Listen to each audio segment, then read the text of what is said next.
ਸਤਿ ਸ਼੍ਰੀ ਅਕਾਲ, ਨਮਸਕਾਰ ਤੇ ਆਦਾਬ। मैं हाँ हरजिंद मांगड़ ਤੇ ਤੁਸੀਂ ਦੇਖ ਰਹੇ ਹੋ ਇੰਡੋਸ ਟੀਵੀ। ਸਵਾਗਤ ਹੈ ਜੀ ਸਾਰਿਆਂ ਦਾ। ਡੇਲੀ ਬੁਲੇਟਿਨ ਦੀ ਸ਼ੁਰੂਆਤ ਕਰਦੇ ਹਾਂ ਹੈਡਲਾਈਨਸ ਦੇ ਨਾਲ। ਆਸਟ੍ਰੇਲੀਆ ਦੇ ਸੂਬੇ ਕੁਇਨਜ਼ਲੈਂਡ ਦੇ 3 ਦਿਨਾਂ ਲਾਕਡਾਊਨ 'ਚ 2 ਹੋਰ ਕੇਸ ਆਏ ਸਾਹਮਣੇ। ਕੱਲ ਹੋਵੇਗੀ ਲਾਕਡਾਊਨ ਦੀ ਸਮੀਖਿਆ। ਖੇਤੀ ਕਾਨੂੰਨਾਂ ਨੂੰ ਲੈ ਕੇ 3 ਮੈਂਬਰੀ ਕਮੇਟੀ ਨੇ ਸੁਪਰੀਮ ਕੋਰਟ ਨੂੰ ਸੌਂਪੀ ਰਿਪੋਰਟ। ਕਿਸੇ ਵੀ ਮੀਟਿੰਗ ਵਿੱਚ ਸ਼ਾਮਲ ਨਹੀਂ ਹੋਈਆਂ ਸਨ ਪੰਜਾਬ ਤੇ ਹਰਿਆਣਾ ਦੀਆਂ ਕਿਸਾਨ ਜਥੇਬੰਦੀਆਂ। कोरोना वायरस के मद्देनजर पंजाब च सख्त पाबंदियां 10 अप्रैल तक वधाइयां। कोरोना कारण सारे विदेक अदारे 10 दिन रहणगे बंद।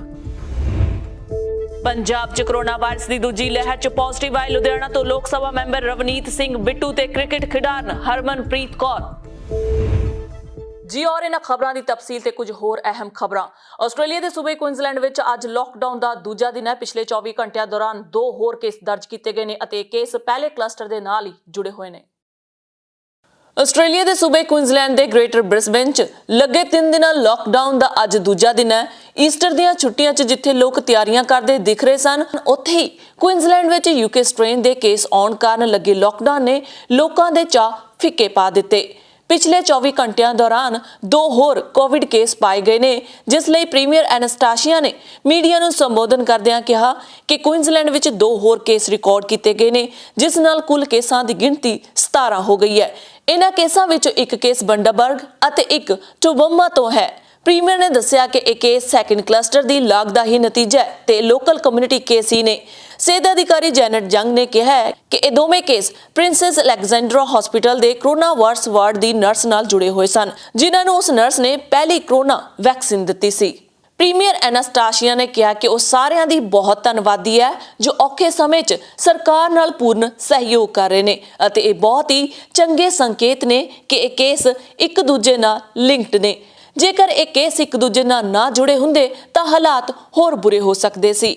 ਉਹਨਾਂ ਕਿਹਾ ਕਿ ਗ੍ਰੇਟਰ ਬ੍ਰਿਸਬੇਨ ਦੇ ਵਿੱਚ 2.5 ਮਿਲੀਅਨ ਲੋਕ ਘਰਾਂ ਵਿੱਚ ਰਹੇ ਅਤੇ ਸਰਕਾਰ ਨਾਲ ਸਹਿਯੋਗ ਕੀਤਾ। ਇਹ ਸ਼ਲਾਘਾਯੋਗ ਹੈ। ਉਹਨਾਂ ਕਿਹਾ ਕਿ ਲਾਕਡਾਊਨ ਬਾਰੇ ਫੈਸਲਾ ਇਸ ਨੂੰ ਵਧਾਉਣਾ ਚਾਹੀਦਾ ਹੈ ਜਾਂ ਹਟਾਇਆ ਜਾਣਾ ਚਾਹੀਦਾ ਹੈ ਬਾਰੇ ਕੱਲ ਸਵੇਰੇ ਕੀਤਾ ਜਾਵੇਗਾ। ਉਹਨਾਂ ਕਿਹਾ ਕਿ ਉਹ ਚਾਹੁੰਦੇ ਨੇ ਕਿ ਸਾਰੇ ਈਸਟਰ ਦੀਆਂ ਛੁੱਟੀਆਂ ਖੁਸ਼ੀ-ਖੁਸ਼ੀ ਮਨਾਉਣ। ਉਹਨਾਂ ਦੱਸਿਆ ਕਿ ਕਰੰਟਲੀ 71 ਐਕਟਿਵ ਕੇਸ ਨੇ, ਜਿਨ੍ਹਾਂ ਵਿੱਚੋਂ 58 ਕੇਸ ਓਵਰਸੀਜ਼ ਦੇ ਮਾਮਲਿਆਂ ਨਾਲ ਜੁੜੇ ਹੋਏ ਨੇ।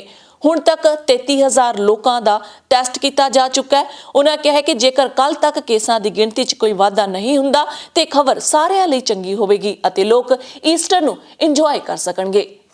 No, we are not stockpiling vaccines, and I'll get the Deputy Premier to talk a little bit more about that.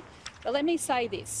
Queensland is releasing its vaccine numbers every day. We do not see that from the federal government. Secondly, we need to have guaranteed supply, and we need to have guaranteed times of delivery. Now, I said this the other day, and let me say it again. I was on the Gold Coast University Hospital where they were undertaking their second vaccines. You'll all remember that. Some of you were actually there with me. And we were told that the supply arrived just in time that morning to roll out the vaccine. Now, we need surety of supply, guarantee of supply by the federal government, and if the states are releasing their figures every day, I think it's only fair and reasonable that the federal government releases their figures every day. ਖੇਤੀ ਕਾਨੂੰਨ ਸੰਬੰਧੀ 3 memory committee ਨੇ supreme court ਨੂੰ report ਸੌਂਪੀ ਹੈ। ਸਿਖਰਲੀ ਅਦਾਲਤ ਵੱਲੋਂ ਬਣਾਈ ਕਮੇਟੀ ਨੇ ਕੁੱਲ 23 ਮੀਟਿੰਗਾਂ ਕੀਤੀਆਂ ਸਨ, ਜਿਸ ਵਿੱਚੋਂ ਪੰਜਾਬ ਅਤੇ ਹਰਿਆਣਾ ਦੀਆਂ ਕਿਸਾਨ ਜਥੇਬੰਦੀਆਂ ਸ਼ਾਮਲ ਨਹੀਂ ਹੋਈਆਂ ਸਨ। ਸੁਪਰੀਮ ਕੋਰਟ ਵੱਲੋਂ 3 ਖੇਤੀ ਕਾਨੂੰਨਾਂ ਸੰਬੰਧੀ ਬਣਾਈ 3 ਕਮੇਟੀ ਨੇ ਆਪਣੀ ਰਿਪੋਰਟ ਸੀਲਬੰਦ ਲਿਫਾਫੇ ਵਿੱਚ ਸੁਪਰੀਮ ਕੋਰਟ ਨੂੰ ਸੌਂਪ ਦਿੱਤੀ ਹੈ।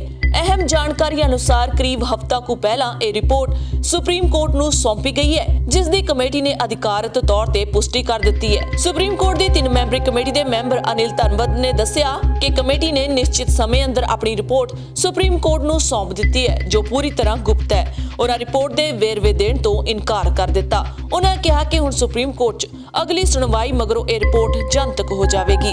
ਦੱਸ ਦਈਏ ਕਿ ਸੁਪਰੀਮ ਕੋਰਟ ਵੱਲੋਂ 12 ਜਨਵਰੀ ਨੂੰ ਗਠਿਤ ਕੀਤੀ 3 ਮੈਂਬਰੀ ਕਮੇਟੀ ਵਿੱਚ ਪ੍ਰਮੋਦ ਕੁਮਾਰ ਜੋਸ਼ੀ, ਅਸ਼ੋਕ ਗੁਲਾਟੀ ਅਤੇ ਅਨਿਲ ਧਨਵਦ ਦੇ ਨਾਂ ਸ਼ਾਮਲ ਨੇ।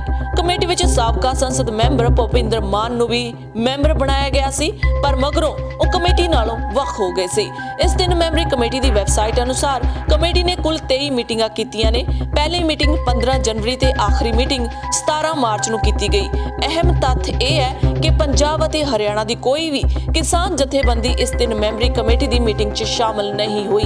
ਇਸ ਕਮੇਟੀ ਵੱਲੋਂ 11 ਫਰਵਰੀ ਨੂੰ 18 ਸੂਬਾ ਸਰਕਾਰਾਂ ਨਾਲ ਵੀ ਮੀਟਿੰਗ ਕੀਤੀ ਗਈ, ਜਿਸ ਵਿੱਚ ਪੰਜਾਬ ਸਰਕਾਰ ਨੇ ਵੀ ਪੱਖ ਰੱਖਿਆ ਸੀ। ਇਸ ਕਮੇਟੀ ਨੇ 29 ਜਨਵਰੀ ਨੂੰ ਜੋ ਮੀਟਿੰਗ ਕੀਤੀ ਸੀ ਉਸ 'ਚ 11 ਸੂਬਿਆਂ ਦੀਆਂ 17 ਕਿਸਾਨ ਯੂਨੀਅਨਾਂ ਸ਼ਾਮਲ ਹੋਈਆਂ ਦੱਸੀਆਂ ਗਈਆਂ ਨੇ, ਜਦਕਿ ਪੰਜਾਬ, ਹਰਿਆਣਾ ਤੇ ਰਾਜਸਥਾਨ ਇਸ 'ਚ ਸ਼ਾਮਲ ਨਹੀਂ ਹੋਇਆ। 3 ਕਮੇਟੀ ਮੈਂਬਰ ਨੇ 12 ਫਰਵਰੀ ਨੂੰ ਵੀ ਕਿਸਾਨ ਗਰੁੱਪਾਂ ਨਾਲ ਮੀਟਿੰਗ ਕੀਤੀ ਸੀ, ਜਿਸ 'ਚ ਪੰਜਾਬ ਤੇ ਹਰਿਆਣਾ ਦੀ ਕੋਈ ਕਿਸਾਨ ਧਿਰ ਸ਼ਾਮਲ ਨਹੀਂ ਹੋਈ। ਕਮੇਟੀ ਨੇ 23 ਫਰਵਰੀ ਨੂੰ ਜੋ ਮੀਟਿੰਗ ਕੀਤੀ ਉਸ ਵਿੱਚ ਆਲ ਇੰਡੀਆ ਕਿਸਾਨ ਕੋਆਰਡੀਨੇਸ਼ਨ ਕਮੇਟੀ ਸ਼ਾਮਲ ਹੋਈ। ਕਿਸਾਨ ਅੰਦੋਲਨ ਵਿੱਚ ਸ਼ਾਮਲ ਕੋਈ ਵੀ ਕਿਸਾਨ ਧਿਰ ਇਸ ਕਮੇਟੀ ਦੀ ਮੀਟਿੰਗ ਵਿੱਚ ਸ਼ਾਮਲ ਨਹੀਂ ਹੋਈ ਹੈ। ਕਮੇਟੀ ਨੇ ਆਪਣੀਆਂ 9 ਅੰਦਰੂਨੀ ਮੀਟਿੰਗਾਂ ਅਤੇ ਖੇਤੀ ਕਾਨੂੰਨਾਂ ਨਾਲ ਜੁੜੇ ਵਿਭਾਗਾਂ ਦੇ ਅਧਿਕਾਰੀਆਂ ਨਾਲ ਵੀ ਮੀਟਿੰਗਾਂ ਕੀਤੀਆਂ ਨੇ। ਬਹਰਹਾਲ ਇਹਨਾਂ ਮੀਟਿੰਗਾਂ ਦਾ ਅੱਗੇ ਭਵਿੱਖ ਵਿੱਚ ਕੀ ਨਤੀਜਾ ਨਿਕਲਦਾ ਹੈ, ਇਹ ਆਉਣ ਵਾਲਾ ਵਕਤ ਹੀ ਦੱਸੇਗਾ, ਕਿਉਂਕਿ ਜੋ ਸੁਪਰੀਮ ਕੋਰਟ ਨੂੰ ਰਿਪੋਰਟ ਸੌਂਪੀ ਗਈ ਹੈ, ਇਸ ਮੀਟਿੰਗ ਦੇ ਵਿੱਚ ਪੰਜਾਬ ਤੇ ਹਰਿਆਣਾ ਦੀਆਂ ਕਿਸਾਨ ਜਥੇਬੰਦੀਆਂ ਸ਼ਾਮਲ ਨਹੀਂ ਸਨ। ਮੁੱਖ ਮੰਤਰੀ ਕੈਪਟਨ ਅਮਰਿੰਦਰ ਨੇ ਕੋਰੋਨਾ ਵਾਇਰਸ ਦੀ ਦੂਜੀ ਲਹਿਰ ਦੇ ਮੱਦੇਨਜ਼ਰ ਪੰਜਾਬ ਵਿੱਚ ਪਾਬੰਦੀਆਂ 10 ਅਪ੍ਰੈਲ ਤੱਕ ਵਧਾ ਦਿੱਤੀਆਂ ਨੇ। ਪਹਿਲਾਂ ਇਹ ਪਾਬੰਦੀਆਂ ਅੱਜ ਤੱਕ ਯਾਨੀ ਕਿ 31 ਮਾਰਚ ਤੱਕ ਸਨ। ਕੋਰੋਨਾ ਦੇ ਰੋਜ਼ਾਨਾ ਵੱਧ ਰਹੇ ਕੇਸਾਂ ਤੇ ਸੂਬੇ ਦੇ ਮਰੀਜ਼ਾਂ 'ਚ ਯੂਕੇ ਸਟ੍ਰੇਨ ਦਾ ਵਾਇਰਸ ਮਿਲਣ ਕਾਰਨ ਪੰਜਾਬ ਸਰਕਾਰ ਨੂੰ ਸਖਤ ਰੁਖ ਅਪਣਾਉਣੇ ਪੈ ਰਹੇ ਨੇ। ਕੋਰੋਨਾ ਦੇ ਰੋਜ਼ਾਨਾ ਵੱਧ ਰਹੇ ਕੇਸਾਂ ਤੇ ਸੂਬੇ ਦੇ ਮਰੀਜ਼ਾਂ 'ਚ ਬਰਤਾਨਵੀ ਵਾਇਰਸ ਮਿਲਣ ਕਾਰਨ ਪੰਜਾਬ ਸਰਕਾਰ ਫਿਲਹਾਲ ਢਿੱਲ ਦੇਣ ਦੇ ਰੌਂਅ 'ਚ ਨਹੀਂ ਹੈ। ਕੋਰੋਨਾ ਦੇ ਵਾਧੇ ਕੇਸਾਂ ਦੇ ਰੁਝਾਨ ਅਨੁਸਾਰ 6 ਅਪ੍ਰੈਲ ਨੂੰ ਕੋਰੋਨਾ ਦੀ ਦੂਜੀ ਲਹਿਰ ਦੀ ਸਿਖਰ ਹੋਵੇਗੀ ਅਤੇ ਮਈ ਦੇ ਅੱਧ ਜਾਂ ਅਖੀਰ ਵਿੱਚ ਕੇਸਾਂ ਦੀ ਗਿਣਤੀ ਘਟਣ ਦਾ ਅਨੁਮਾਨ ਹੈ। ਰਾਜ ਦੇ ਵਿਦਿਅਕ ਅਦਾਰੇ ਹੁਣ 10 ਦਿਨਾਂ ਲਈ ਹੋਰ ਬੰਦ ਰਹਿਣਗੇ। ਮੁੱਖ ਮੰਤਰੀ ਨੇ ਮੁੱਖ ਸਕੱਤਰ ਤੇ ਹੋਰ ਉੱਚ ਅਧਿਕਾਰੀਆਂ ਨਾਲ ਕੋਵਿਡ-19 ਦੀ ਸਥਿਤੀ ਦੀ ਸਮੀਖਿਆ ਕਰਦਿਆਂ ਕਿਹਾ ਕਿ 31 ਮਾਰਚ ਤੱਕ ਲਗਾਈਆਂ ਕੋਵਿਡ ਬੰਦਸ਼ਾਂ ਹੁਣ 10 ਅਪ੍ਰੈਲ ਤੱਕ ਲਾਗੂ ਰਹਿਣਗੀਆਂ ਅਤੇ ਉਸ ਮਗਰੋਂ ਮੁੜ ਸਥਿਤੀ ਦੀ ਸਮੀਖਿਆ ਮਗਰੋਂ ਅਗਲਾ ਫੈਸਲਾ ਲਿਆ ਜਾਵੇਗਾ। ਪੰਜਾਬ ਸਰਕਾਰ ਰਾਜ ਦੇ 45 ਸਾਲ ਤੋਂ ਵੱਧ ਉਮਰ ਵਰਗ ਲਈ 1 ਅਪ੍ਰੈਲ ਤੋਂ ਟੀਕਾਕਰਨ ਸ਼ੁਰੂ ਕਰੇਗੀ। ਮੁੱਖ ਮੰਤਰੀ ਨੇ ਹਦਾਇਤ ਕੀਤੀ ਹੈ ਕਿ ਲਾਭਪਾਤਰੀਆਂ ਨੂੰ ਟੀਕਾਕਰਨ ਸੰਬੰਧੀ ਮਨਜ਼ੂਰੀ ਦੇਣ ਲਈ ਕੋਈ ਵੀ ਫੋਟੋ ਆਧਾਰਿਤ ਸ਼ਨਾਖਤੀ ਕਾਰਡ ਜ਼ਰੂਰੀ ਹੋਵੇਗਾ। ਮੁੱਖ ਮੰਤਰੀ ਨੇ ਤਰਜੀਹੀ ਵਰਗਾਂ ਦੇ ਪਹਿਲ ਦੇ ਆਧਾਰ ਤੇ ਟੀਕਾਕਰਨ ਲਈ ਕੇਂਦਰਾਂ ਦੀ ਗਿਣਤੀ ਵਧਾਉਣ ਦੇ ਆਦੇਸ਼ ਦਿੱਤੇ ਨੇ। ਮੁੱਖ ਮੰਤਰੀ ਨੇ ਮੁੱਖ ਸਕੱਤਰ ਨੂੰ ਹਦਾਇਤ ਕੀਤੀ ਹੈ ਕਿ ਖਾਸ ਤੌਰ ਤੇ ਟੈਸਟਿੰਗ ਦੀ ਗਿਣਤੀ ਵਧਾਉਣ ਅਤੇ ਭੀੜ-ਭਾੜ ਵਾਲੇ ਇਲਾਕਿਆਂ ਨਾਲ ਪੈਂਦੇ ਮਾਰਕੀਟ ਖੇਤਰਾਂ 'ਚ ਟੀਕਾਕਰਨ ਸ਼ੁਰੂ ਕੀਤਾ ਜਾਵੇ। ਉਹਨਾਂ ਸਾਰੇ ਡਿਪਟੀ ਕਮਿਸ਼ਨਰਾਂ ਤੇ ਸਿਵਲ ਸਰਜਨਾਂ ਨੂੰ ਟੀਕਾਕਰਨ ਦੀ ਮੁਹਿੰਮ ਹੋਰ ਤੇਜ਼ ਕਰਨ ਲਈ ਅਜਿਹੀਆਂ ਥਾਵਾਂ ਦੀ ਸ਼ਨਾਖਤ ਕਰਨ ਲਈ ਕਿਹਾ ਹੈ ਜਿੱਥੇ ਮੋਬਾਈਲ ਕੋਵਿਡ ਟੀਕਾਕਰਨ ਕੇਂਦਰ ਸਥਾਪਿਤ ਕੀਤੇ ਜਾ ਸਕਦੇ ਨੇ। ਪੰਜਾਬ ਸਰਕਾਰ ਨੇ ਦੱਸਿਆ ਕਿ ਕੋਰੋਨਾ ਦੀ ਬਰਤਾਨਵੀ ਕਿਸਮ ਸੂਬੇ ਵਿੱਚ ਸਭ ਤੋਂ ਜ਼ਿਆਦਾ ਪਾਈ ਜਾ ਰਹੀ ਹੈ। ਸ਼ੁਰੂਆਤ ਵਿੱਚ NCDC ਨੂੰ ਭੇਜੇ 104 ਕੋਰੋਨਾ ਪੋਜ਼ਿਟਿਵ ਸੈਂਪਲਾਂ ਵਿੱਚੋਂ 326 ਕੇਸ ਬਰਤਾਨਵੀ ਵਾਇਰਸ ਦੇ ਪਾਏ ਗਏ ਨੇ ਤੇ ਬਾਅਦ ਵਿੱਚ IGIB ਨੂੰ ਭੇਜੇ 95 ਸੈਂਪਲਾਂ ਵਿੱਚੋਂ 85 ਸੈਂਪਲ ਬਰਤਾਨਵੀ ਵਾਇਰਸ ਦੇ ਪਾਏ ਗਏ ਨੇ।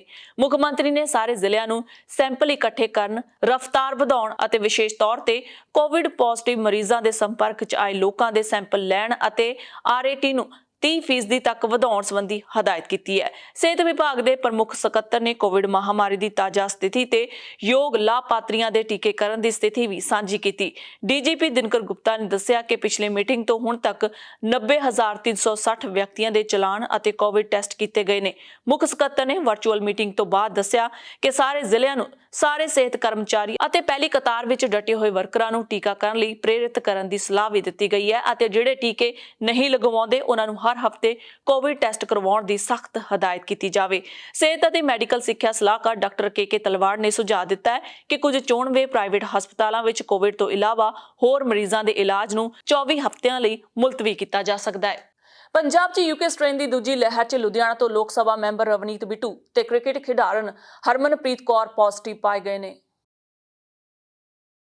ਲੋਕ ਸਭਾ ਵਿੱਚ ਬਜਟ ਸੈਸ਼ਨ ਖਤਮ ਹੁੰਦੇ ਹੀ ਲੁਧਿਆਣਾ ਤੇ ਲੋਕ ਸਭਾ ਮੈਂਬਰ ਰਵਨੀਤ ਸਿੰਘ ਬਿੱਟੂ ਦੀ ਕੋਰੋਨਾ ਰਿਪੋਰਟ ਪੋਜ਼ਿਟਿਵ ਆਈ ਹੈ। ਬਿੱਟੂ ਨੇ ਆਪਣੇ ਫੇਸਬੁੱਕ ਪੇਜ ਤੇ ਇਸ ਸੰਬੰਧੀ ਜਾਣਕਾਰੀ ਦਿੱਤੀ ਹੈ। ਲੋਕ ਸਭਾ ਮੈਂਬਰ ਨੇ ਲੋਕਾਂ ਨੂੰ ਅਪੀਲ ਕੀਤੀ ਹੈ ਕਿ ਕੋਰੋਨਾ ਦੀ ਦੂਜੀ ਲਹਿਰ ਤੇਜ਼ੀ ਨਾਲ ਫੈਲ ਰਹੀ ਹੈ। ਅਜਿਹੇ 'ਚ ਕੋਰੋਨਾ ਸੰਬੰਧੀ ਜਾਰੀ ਹਦਾਇਤਾਂ ਦੀ ਪੂਰੀ ਤਰ੍ਹਾਂ ਪਾਲਣਾ ਕੀਤੀ ਜਾਵੇ। ਉਹਨਾਂ ਕਿਹਾ ਕਿ ਸੰਸਦ ਵਿੱਚ ਪਿਛਲੇ ਦਿਨਾਂ 'ਚ ਕੋਰੋਨਾ ਟੈਸਟ ਕਰਵਾਏ ਗਏ ਸਨ। ਇਸ ਟੈਸਟ ਤੋਂ ਬਾਅਦ ਕਈ ਲੋਕ ਸਭਾ ਮੈਂਬਰ ਦੀ ਰਿਪੋਰਟ ਪੋਜ਼ਿਟਿਵ ਆਈ ਹੈ। ਉਹਨਾਂ ਕਿਹਾ ਕਿ ਉਹ ਹਾਲੇ ਠੀਕ ਨੇ ਤੇ ਇਕਾਂਤਵਾਸ ਦੇ ਵਿੱਚ ਨੇ। ਉਧਰ ਭਾਰਤੀ ਮਹਿਲਾ ਮਹਿਲਾ T20 ਕ੍ਰਿਕਟ ਟੀਮ ਦੀ ਕਪਤਾਨ ਹਰਮਨਪ੍ਰੀਤ ਕੌਰ ਕੋਵਿਡ ਪੋਜ਼ਿਟਿਵ ਪਾਈ ਗਈ ਹੈ। ਉਸ ਨੂੰ ਲਾਗ ਦੇ ਹਲਕੇ ਲੱਛਣ ਨੇ। ਹਰਮਨਪ੍ਰੀਤ ਕੌਰ ਜ਼ਖਮੀ ਹੋਣ ਕਾਰਨ ਦੱਖਣੀ ਅਫਰੀਕਾ ਖਿਲਾਫ T20 ਸੀਰੀਜ਼ ਵਿੱਚ ਨਹੀਂ ਖੇਡ ਸਕੀ ਸੀ। ਪੰਜਵੇਂ ਇੱਕ ਰੋਜ਼ਾ ਮੈਚ ਦੌਰਾਨ ਉਸ ਦੇ 17 ਮਾਰਚ ਨੂੰ ਸੱਟ ਲੱਗ ਗਈ ਸੀ। ਹਲਕੇ ਲੱਛਣ ਦਿਖਣ ਤੋਂ ਬਾਅਦ ਹਰਮਨਪ੍ਰੀਤ ਨੇ ਸੋਮਵਾਰ ਨੂੰ ਟੈਸਟ ਕਰਵਾਇਆ ਸੀ। ਭਾਰਤ ਅਤੇ ਫਰਾਂਸ ਵਿਚਾਲੇ 36 ਲੜਾਕੂ ਜਹਾਜ਼ਾਂ ਦੀ ਡੀਲ ਹੈ। ਭਾਰਤ ਵਿੱਚ ਫਰਾਂਸੀਸੀ ਦੂਤ ਨੇ ਕਿਹਾ ਹੈ ਕਿ ਕੋਰੋਨਾ ਦੇ ਬਾਵਜੂਦ 2022 ਤੱਕ ਤੈਅ ਸਮੇਂ ਵਿੱਚ ਸਾਰੇ ਲੜਾਕੂ ਜਹਾਜ਼ ਭਾਰਤ ਨੂੰ ਸੌਂਪ ਦਿੱਤੇ ਜਾਣਗੇ। ਉਹਨਾਂ ਨੇ ਕਿਹਾ ਕਿ ਸਾਡੇ ਲਈ ਮਾਣ ਵਾਲੀ ਗੱਲ ਹੈ ਕਿ ਕੋਰੋਨਾ ਦੇ ਬਾਵਜੂਦ ਅਸੀਂ ਭਾਰਤ ਨੂੰ ਤੈਅ ਸਮੇਂ ਅਤੇ ਉਸ ਤੋਂ ਪਹਿਲਾਂ ਰਾਫੇਲ ਸੌਂਪਣ ਲਈ ਸਮਰੱਥ ਨੇ। ਉਹਨਾਂ ਕਿਹਾ ਕਿ ਹੁਣ ਤੱਕ 21 ਰਾਫੇਲ ਭਾਰਤ ਨੂੰ ਦਿੱਤੇ ਗਏ ਨੇ। 3 ਹੁਣ ਉਡਾਨ ਭਰਨ ਵਾਲੇ ਨੇ। ਅਪ੍ਰੈਲ ਅੰਤ ਤੱਕ 5 ਹੋਰ ਦੇ ਦਿੱਤੇ ਜਾਣਗੇ। ਫਰਾਂਸੀਸੀ ਦੂਤ ਐਮੈਨੂਅਲ ਲੈਲਿਨ ਨੇ ਕਿਹਾ ਹੈ ਕਿ ਸਮਝੌਤੇ ਮੁਤਾਬਕ 2020 ਤੱਕ ਸਾਰੇ 36 ਜਹਾਜ਼ਾਂ ਨੂੰ ਭਾਰਤ ਨੂੰ ਸੌਂਪ ਦਿੱਤਾ ਜਾਵੇਗਾ। ਲਦਾਖ ਵਿੱਚ ਭਾਰਤ ਚੀਨ ਦੇ ਵਿਘਟਨ ਤੇ ਭਾਰਤ ਲਈ ਫਰਾਂਸੀਸੀ ਦੂਤ ਨੇ ਕਿਹਾ ਕਿ ਸਾਨੂੰ ਡੀ-ਐਕਸੀਲੇਸ਼ਨ ਦੇਖਣ ਦੀ ਉਮੀਦ ਹੈ। ਸਾਨੂੰ ਲੱਗਦਾ ਹੈ ਕਿ ਕਿਸੇ ਵੀ ਦੇਸ਼ ਕੋਲ ਵਿਸਤਾਰਵਾਦੀ ਨੀਤੀ ਦਾ ਅਧਿਕਾਰ ਨਹੀਂ ਹੈ। ਅਸੀਂ ਉਮੀਦ ਕਰਦੇ ਹਾਂ ਕਿ ਵਿਘਟਨ ਸਹੀ ਢੰਗ ਨਾਲ ਕੀਤਾ ਜਾ ਸਕਦਾ ਹੈ।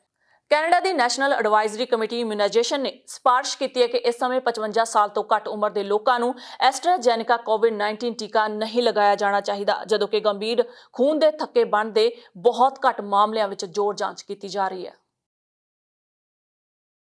ਜਾਰੀ ਕੀਤੇ ਗਏ ਬਿਆਨ ਵਿੱਚ NACI ਨੇ ਕਿਹਾ ਕਿ ਇਨ੍ਹਾਂ ਕੇਸਾਂ ਜਿਨ੍ਹਾਂ ਨੂੰ ਟੀਕਾ ਪ੍ਰੇਰਿਤ ਪ੍ਰੋਥਰੋਮਬੋਟਿਕ ਇਮਿਊਨ ਥ੍ਰੋਮੋਸਾਈਕੋਨੇਟੀਆ ਕਿਹਾ ਜਾਂਦਾ ਹੈ ਦੇ ਬਾਰੇ ਹਾਲ ਹੀ 'ਚ ਯੂਰਪ ਵਿੱਚ ਐਸਟਰਾਜੈਨੇਕਾ ਕੋਵਿਡ-19 ਟੀਕੇ ਦੇ ਪੋਸਟ ਲਾਇਸੈਂਸ ਤੋਂ ਬਾਅਦ ਰਿਪੋਰਟ ਕੀਤੀ ਗਈ ਹੈ।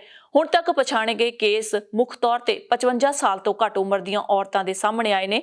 ਹਾਲਾਂਕਿ ਮਰਦਾਂ ਵਿੱਚ ਵੀ ਇਹ ਕੇਸ ਸਾਹਮਣੇ ਆਏ ਨੇ ਅਤੇ ਜ਼ਿਆਦਾਤਰ ਟੀਕੇ ਲਗਾਉਣ ਤੋਂ ਬਾਅਦ 4 ਤੋਂ 16 ਦਿਨਾਂ ਦੇ ਵਿੱਚ ਹੋਏ ਨੇ। VIPIT ਆਬਾਦੀ ਆਧਾਰਿਤ ਵਿਸ਼ਲੇਸ਼ਣ ਮਗਰੋਂ ਉਮਰ ਅਨੁਸਾਰ ਕੋਵਿਡ-19 ਬਿਮਾਰੀ ਦੇ ਜ਼ੋਖਮ ਦਾ ਜਾਇਜ਼ਾ ਲੈਂਦਾ ਹੈ। ਇੱਕ ਸਾਵਧਾਨੀ ਉਪਾਅ ਦੇ ਤੌਰ ਤੇ ਜਦੋਂ ਕਿ ਹੈਲਥ ਕੈਨੇਡਾ ਉੱਭਰ ਰਹੇ ਅੰਕੜਿਆਂ ਦੇ ਆਧਾਰ ਤੇ ਇੱਕ ਅਪਡੇਟ ਕੀਤਾ ਜ਼ੋਖਮ ਵਿਸ਼ਲੇਸ਼ਣ ਕਰਦਾ ਹੈ। NACI ਸਿਫਾਰਿਸ਼ ਕਰਦਾ ਹੈ ਕਿ 55 ਸਾਲ ਤੋਂ ਘੱਟ ਉਮਰ ਦੇ ਬਾਲਗਾਂ ਨੂੰ ਟੀਕਾ ਨਾ ਲਗਾਇਆ ਜਾਵੇ। 55 ਸਾਲ ਜਾਂ ਇਸ ਤੋਂ ਵੱਧ ਉਮਰ ਦੇ ਬਾਲਗਾਂ ਨੂੰ ਅਜੇ ਵੀ ਐਸਟਰਾਜੈਨੇਕਾ ਟੀਕਾ ਲਗਾਇਆ ਜਾ ਸਕਦਾ ਹੈ। ਇਸ ਅਵਧੀ ਵਿੱਚ ਕੋਵਿਡ-19 ਕਾਰਨ ਹਸਪਤਾਲ ਵਿੱਚ ਦਾਖਲ ਹੋਣ ਅਤੇ ਮੌਤ ਦੇ ਵਧੇ ਜ਼ੋਖਮ ਨੂੰ ਦੇਖਦੇ ਹੋਏ ਅਤੇ ਕਿਉਂਕਿ ਇਸ ਉਮਰ ਸਮੂਹ ਵਿੱਚ VIPIT ਇੱਕ ਬਹੁਤ ਹੀ ਘੱਟ ਘਟਨਾ ਜਾਪਦੀ ਹੈ। ਕਮੇਟੀ ਮੁਤਾਬਕ ਇਸ ਦੇ ਵਿਪਰੀਤ ਘਟਨਾ ਦੀ ਦਰ ਦੀ ਪੁਸ਼ਟੀ ਅਜੇ ਬਾਕੀ ਹੈ ਅਤੇ ਵਧੇਰੇ ਸਟੀਕ ਹੋਣ ਲਈ ਜਾਣਕਾਰੀ ਇਕੱਠੀ ਕੀਤੀ ਜਾ ਰਹੀ ਹੈ।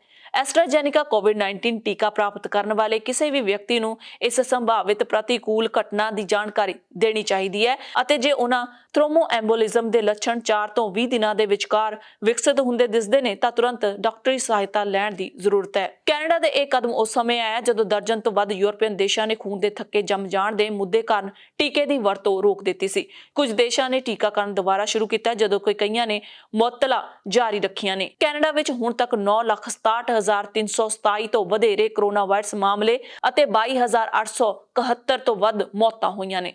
ਅਮਰੀਕਾ ਦੇ ਸਾਊਥ ਡਕੋਟਾ 'ਚ ਲੱਗੀ ਭਿਆਨਕ ਜੰਗਲੀ ਅੱਗ ਨੇ ਲੋਕਾਂ ਨੂੰ ਘਰ ਛੱਡਣ ਲਈ ਮਜਬੂਰ ਕਰ ਦਿੱਤਾ ਹੈ। ਇਸ ਸੰਬੰਧੀ ਅਧਿਕਾਰੀਆਂ ਨੇ ਦੱਸਿਆ ਕਿ ਦੱਖਣੀ ਡਕੋਟਾ ਦੇ ਬਲੌਕ ਹਿਲਸ ਦੇ ਵਿੱਚ ਲੱਗੀਆਂ 3 ਜੰਗਲੀ ਅੱਗਾਂ ਨੇ ਸੈਂਕੜੇ ਘਰਾਂ ਨੂੰ ਖਾਲੀ ਕਰਵਾਉਣ ਦੇ ਨਾਲ ਮਾਊਂਟ ਰਸ਼ਮੋਰ ਨੈਸ਼ਨਲ ਮੈਮੋਰੀਅਲ ਨੂੰ ਬੰਦ ਕਰਨ ਲਈ ਵੀ ਮਜਬੂਰ ਕੀਤਾ ਹੈ। ਪੈਨਿੰਗਟਨ ਕਾਉਂਟੀ ਸ਼ੈਰਿਫ ਦੇ ਦਫ਼ਤਰ ਅਨੁਸਾਰ ਰੈਪਿਡ ਸ਼ਹਿਰ ਉੱਤਰ ਪੱਛਮ 'ਚ ਲਗਭਗ 15 ਮੀਲ ਉੱਤਰ ਪੱਛਮੀ ਨੀਮੋ ਖੇਤਰ ਤੋਂ ਅੱਗ ਸ਼ੁਰੂ ਹੋਈ ਜੋ ਕਿ 1.5 ਵਰਗ ਮੀਲ ਤੱਕ ਫੈਲੀ। ਅਧਿਕਾਰੀਆਂ ਮੁਤਾਬਕ ਇਸ ਅੱਗ ਨਾਲ ਕਈ ਆਊਟ ਬਿਲਡਿੰਗਾਂ ਅਤੇ ਘੱਟੋ-ਘੱਟ ਇੱਕ ਘਰ ਤਬਾਹ ਹੋ ਗਿਆ ਹੈ।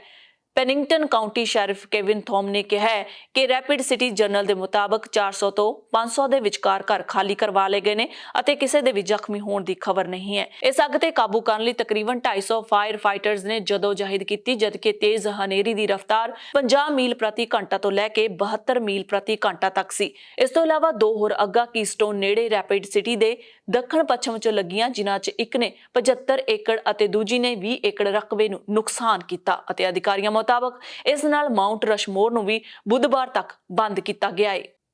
ਨਵੇਂ ਤੇ ਤਾਜ਼ਾ ਖਬਰਾਂ ਲਈ ਦੇਖਦੇ ਰਹੋ ਇੰਡੋਸ ਟੀਵੀ ਆਸਟ੍ਰੇਲੀਆ। ਇਜਾਜ਼ਤ ਦਿਓ। ਧੰਨਵਾਦ।